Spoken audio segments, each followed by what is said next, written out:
بسم الله الرحمن الرحيم.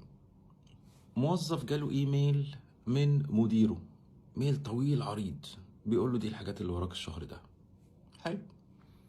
بعد شهر الموظف ده اتقابل مع مديره بيقول له ها عملت ايه؟ قال له ما عملتش حاجه. قال له ازاي؟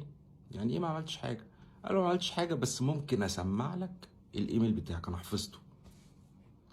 المفروض المدير يعمل ايه بقى مع الموظف ده؟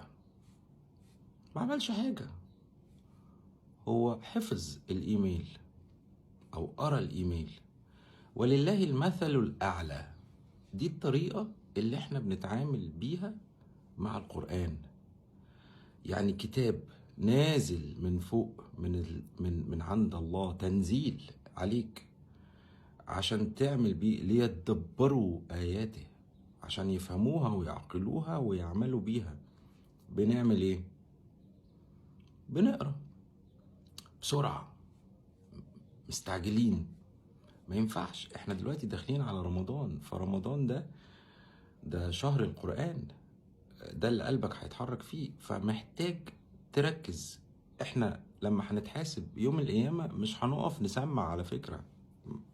مش هتقالك سمع لي بقى سورة المائدة وسورة البقرة وده حافظ الجزء ال30. لا، ده عمل ايه؟ عملك عامل ازاي؟ الذين آمنوا وعملوا الصالحات. ربنا يجعلنا منهم يا رب. يومكم حلو ان شاء الله.